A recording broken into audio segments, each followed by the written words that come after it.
வெள்ளிக்கிழமை மதியானம் சமையலுக்கு உருளைக்கிழங்குல வறுவல் கூடவே எலுமிச்சப்பழ சாதம், அதுக்கப்புறம் சக்கரை பொங்கல் தான் பண்ண போகிறேன். ஏன்னா எப்போவுமே சாம்பார், ரசம், கூட்டு, பொரியல்னு சாப்பிட்டு போர் அடிச்சுட்டு டிஃப்ரெண்ட்டாக ஏதாவது செஞ்சு கொடுங்க அப்படின்னு சொன்னாங்க. எப்போவுமே எலுமிச்சப்பழம் உருளைக்கிழங்கு வறுவல் வீட்டில் அடிக்கடி செய்வோம். ஆனால் சக்கரை பொங்கல்லாம் எப்பயாவது தான் செய்வோம். இந்த மாதிரி டிஃப்ரெண்ட்டாக செஞ்சு கொடுத்தா வீட்டில் எல்லாருமே விரும்பி சாப்பிடுவாங்க. எலுமிச்சப்பழ சாதம் பண்ணுறதுக்கு அடுப்பில் கடாய் வச்சு தாராளமாக எண்ணெய் சேர்த்து எண்ணெய் சூடான பிறகு கடுகு, உளுத்தம்பருப்பு, கடலைப்பருப்பு, வேர்க்கடலை எல்லாம் சேர்த்துக்கலாம். பருப்பு வகையெல்லாம் அதிகமாக சேர்க்கும்போது ரொம்ப சூப்பராக இருக்கும். இல்லை கண்டிப்பாக பொடியாக நறுக்கின இஞ்சி சேர்க்கணும்.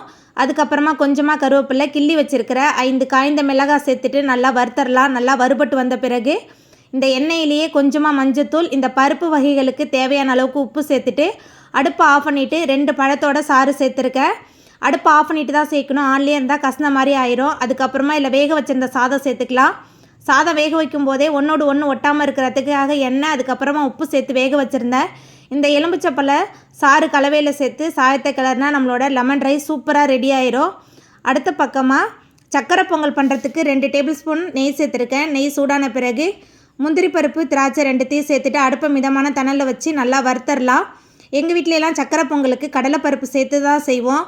1 டம்ளர் பச்சரிசிக்கு 1/4 டம்ளர் அளவுக்கு கடலைப்பருப்பு சேர்த்து நல்லா குழிவாக வேக வச்சுருந்தேன். அதை அந்த நெய்யில் சேர்த்து கொஞ்சம் நேரம் நல்லா வறுத்துட்டு தேவையான அளவுக்கு வெள்ளை கரைசல், ஏலக்காய் தூள், அதுக்கப்புறமா முந்திரி, திராட்சை சேர்த்து இறக்குனா நம்மளோட லெமன் ரைஸ் சூப்பராக ரெடி ஆயிரும்.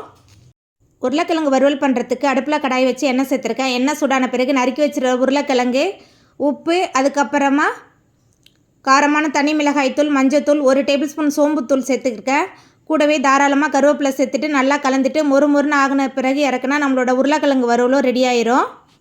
ரொம்ப நேரம் நம்ம டைம் ஸ்பெண்ட் பண்ணால் போதும். சீக்கிரமாக அந்த வேலையெல்லாம் செஞ்சு முடிச்சிடலாம். ஜூஸ் பண்ணுறதுக்கு வாட்டர் மெலனை மிக்சியில் சேர்த்து அரைச்சிருந்தேன்.